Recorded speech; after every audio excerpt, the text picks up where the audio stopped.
అందరికీ నమస్కారం, శుభోదయం. Welcome to Money Master. ఈ వీకెండ్ రోజున ఇంటర్నేషనల్ మార్కెట్స్ పర్ఫార్మెన్స్, మన మార్కెట్ ఇంపాక్ట్ అని మనం మాట్లాడుకుందాం.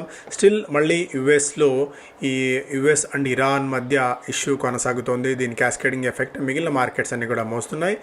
US to continue technical talks with Iran after Trump said ceasefire was over.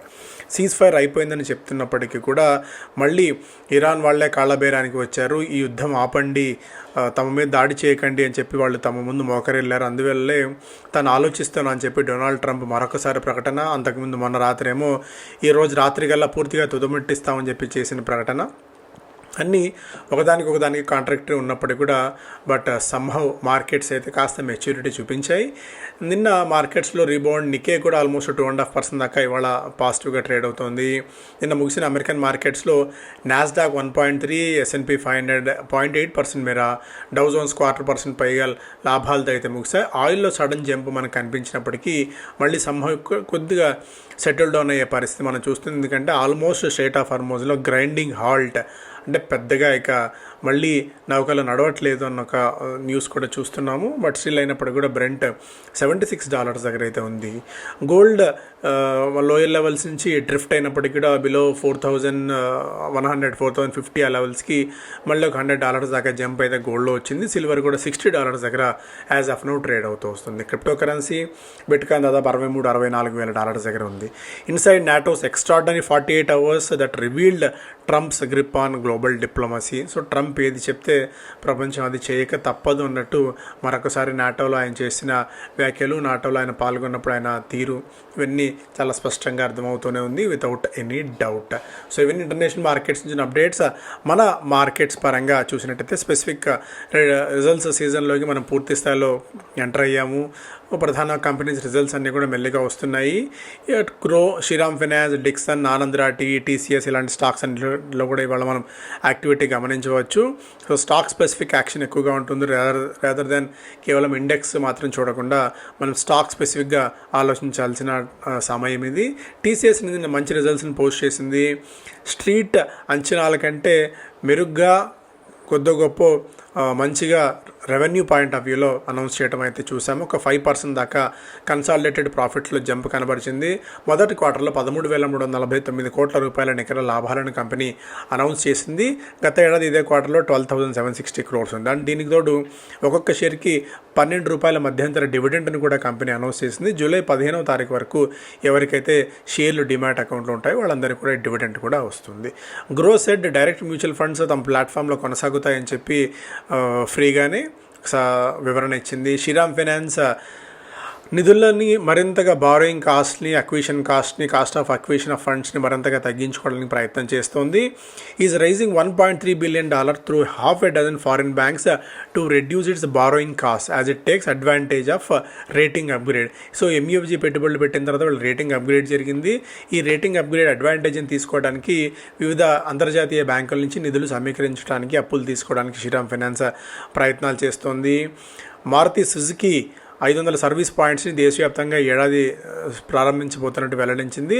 6,000 service touch పాయింట్స్ని ఇప్పటికే మారుతి సుజుకి ఏర్పాటు చేసింది. డిక్సన్ టెక్నాలజీస్ వివోతో ఒప్పందం కుదుర్చుకుంది. జాయింట్ వెంచర్లో భాగంగా ఈ రెండు కంపెనీస్ స్మార్ట్ ఫోన్స్ని ఇండియాలో తయారు చేయబోతున్నాయి, మ్యానుఫ్యాక్చరింగ్ చేయబోతున్నాయి. డిక్సన్కి 51% వాటా ఇందులో ఉండబోతుంది. వివోకి 49% మేర వాటా ఉంది. వీళ్ళ పిఎల్ఐస్ ఇవన్నీ కూడా అడ్వాంటేజ్ తీసుకోవాలన్నది డిక్సన్ టెక్నాలజీస్ ఆలోచన. నిన్న ఈఎంఎస్ ప్లేయర్స్ అందరికీ కూడా మరొక పాజిటివ్ న్యూస్ని ప్రభుత్వం నుంచి వచ్చింది. దాని గురించి మళ్ళీ మనం మాట్లాడుకుందాం. Premier Energies 5.6 GW solar module ఫెసిలిటీని తెలంగాణలో కమిషన్ చేసింది. ఓవరాల్గా 12,500 కోట్ల రూపాయల క్యాపెక్స్లో భాగంగా ఈ పెట్టుబడులు అయితే పెడుతోంది. ఆనంద్ రాటి 24% మేర వృద్ధిని నమోదు చేసింది ప్రాఫిట్స్లో when compared with last year. రెవెన్యూలో కూడా 18% మేర వృద్ధి నమోదు చేయడంతో పాటు అసెట్స్ అండర్ మేనేజ్మెంట్ 1,00,000 కోట్ల రూపాయల మార్క్ని క్రాస్ చేసింది. వీటితో పాటు మిగిలిన స్టాక్స్ కూడా కొన్ని గమనిద్దాం. మెజారిటీ ఆఫ్ ది స్టాక్స్ అన్ని కూడా ఇక రిజల్ట్స్ ఓరియంటెడే ఇక్కడ నుంచి ఉంటాయి. టీసీఎస్ రిజల్ట్స్ని కూడా మళ్ళీ మనం మాట్లాడుకుందాం. ఆల్రెడీ బ్రీఫ్గా అయితే చూసుకున్నాం. Net profit 2.7%. అంటే ఇది కొందరు క్వార్టర్ ఆన్ క్వార్టర్ చూస్తారు, కొందరు ఇయర్ ఆన్ ఇయర్ చూస్తారు. ఇట్ డిపెండ్స్ కంపెనీ మీద, అంటే ఒక్కొక్క రిపోర్టింగ్ ఏజెన్సీ మీద ఆధారపడి ఉంటుంది. బజాజ్ జనరల్ ఇన్సూరెన్స్ 22% మేర వృద్ధిని నమోదు చేసింది when compared with last year. Mahindra and Mahindra strong operational performance జూన్లో నమోదు చేసింది, ఎందుకంటే బిజినెస్ అప్డేట్స్ అన్ని కూడా వస్తున్నాయి. 30% మేర సేల్స్లో జంప్ ఉన్నట్టు కంపెనీ వెల్లడించింది. JSW cement outline and ambitious expansion plan to increase cement capacity 60 MTPAగా పెంచాలి అనేది కంపెనీ ఆలోచనగా ఉంది అన్నట్టుగా కూడా సంస్థ వెల్లడించింది. సో ఇవి స్టాక్స్ పరంగా మనం చూస్తే economic times uranium energy packs with Australia to charge up India. So మనం న్యూక్లియర్ ఫెసిలిటీని న్యూక్లియర్ పవర్ని మరింతగా పెంచుకోవాలి, సామర్థ్యాన్ని పెంచుకోవాలనుకుంటున్న తరుణంలో మనం ఆస్ట్రేలియాతో ఒప్పందం కుదుర్చుకున్నాం యురేనియంని అక్కడి నుంచి దిగుమతి చేసుకోవడానికి. వీటితో పాటు దాదాపు 18 అంశాల మీద ఇరు దేశాల మధ్య కొద్దిగా ఒప్పందం అయితే కుదిరింది. Defence plan step up maritime cooperation in Indo Pacific reason. ఇవన్నీ యుఎస్ ఆస్ట్రేలియా నుంచి వస్తున్న అప్డేట్స్. ప్రధాన వివిధ దేశాలు తిరిగి ఒప్పందాన్ని మరింతగా కుదుర్చుకుంటూ ఆయా దేశాల మధ్య బంధాన్ని మరింత బలోపేతం చేయడానికి ప్రయత్నాలు చేస్తున్నారు. ఇవన్నీ లాంగ్ టర్మ్ రిలేషన్స్. ఈరోజు ఒప్పందం కుదుర్చుకున్న రేపటి నుంచి బెనిఫిట్ కాదు, కానీ maybe 2 years down the lane, 1 year down the lane, or 3 years down the lane ఇవన్నీ కూడా కార్యరూపం దాల్చవచ్చు. డాక్టర్ రెడ్డీస్కి ఒక ఎఫెక్ట్ ఏంటంటే క్వాలిటీ ఆఫ్ ద మెడిసిన్ అంత గొప్పగా లేదు. జనరిక్ సెమాగ్లూటైడ్ అక్టోబర్ వరకు హోల్డ్లో ఉంచబోతున్నట్టు డాక్టర్ రెడ్డీస్ చెప్పింది. ఒక నెగిటివ్ అంశం వీళ్ళకి. Pharma company chief says injections available in market safe, no impact on oral tablets అన్నప్పుడు కూడా. సో ఇప్పటివరకు ఉన్న వాటిని ప్లస్ నెక్స్ట్గా ఏదైతే ప్రోడక్ట్స్ని బ్యాచెస్ తయారు చేస్తుందో అవన్నీ బయటికి రావడానికి మేబీ మరికొద్ది సమయం పట్టవచ్చు.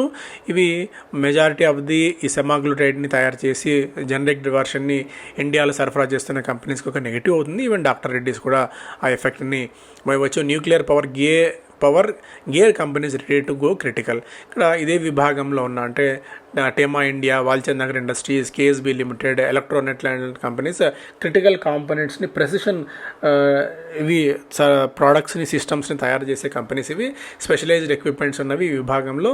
వీళ్ళందరూ కూడా ర్యాంపప్ అవుతున్నారు, ఎందుకంటే న్యూక్లియర్ పవర్ కోసం ప్రభుత్వం దాదాపుగా అన్ని రెడీ చేసుకుంటోంది దీని నుంచి సరఫరా చేయడానికి.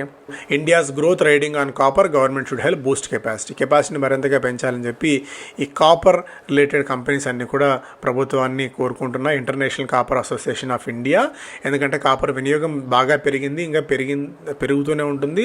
సో భవిష్యత్తులో దీని అవసరం చాలా ఉంటుంది కాబట్టి ఇన్ఫ్రాస్ట్రక్చర్ విషయంలో కానీ ఎనర్జీ ట్రాన్సిషన్లో భాగంగా కానీ మరింతగా ప్రభుత్వం కాపర్ విభాగానికి, కాపర్ చెందిన కంపెనీస్కి బెనిఫిట్ ఇవ్వాలి అనేది వాళ్ళ ఆలోచనగా ఉంది. కాపర్ వినియోగం వితౌట్ ఎనీ డౌట్ బాగా పెరిగింది.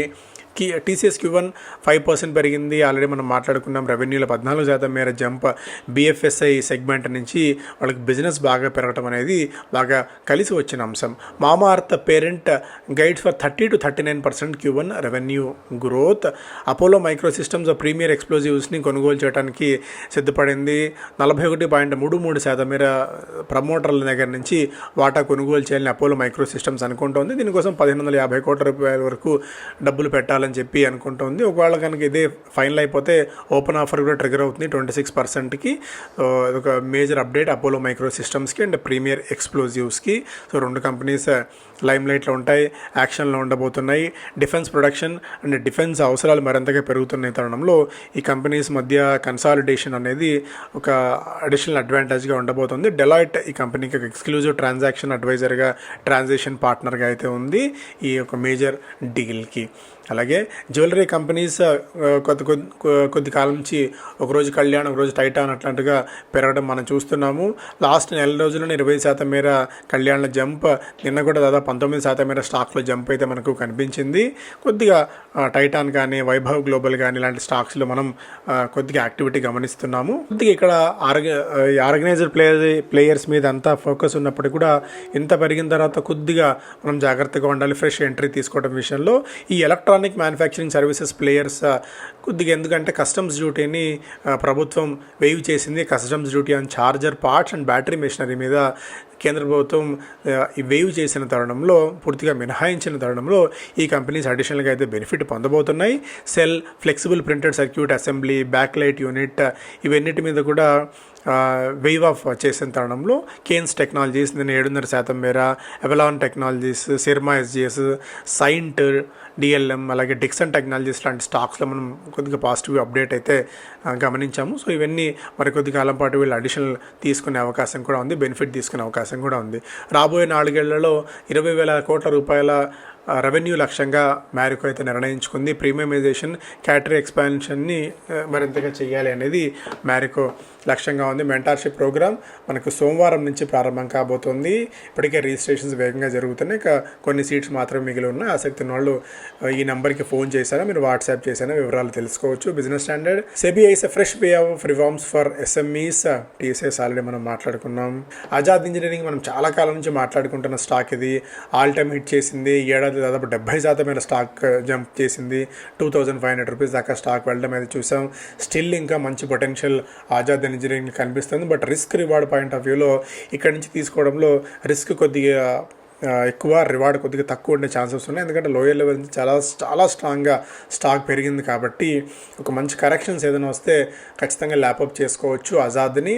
SBI funds price band fix చేసింది 545, 574 మధ్య. ఎగ్జిస్టింగ్ పీర్స్తో పోలిస్తే మంచి డిస్కౌంట్తో అయితే ఎస్బీఐ ఫండ్స్ వస్తుంది. మంచి ఆపర్చునిటీ ఇది ఇన్వెస్టర్స్కి. So we can lap up. July 14, 16 మధ్య ఐపీఓకి వస్తున్న సంస్థ ఇది. సో ఇవి ప్రధానమైన వార్తలు ఈ వారాంతం రోజున. Thank you so much.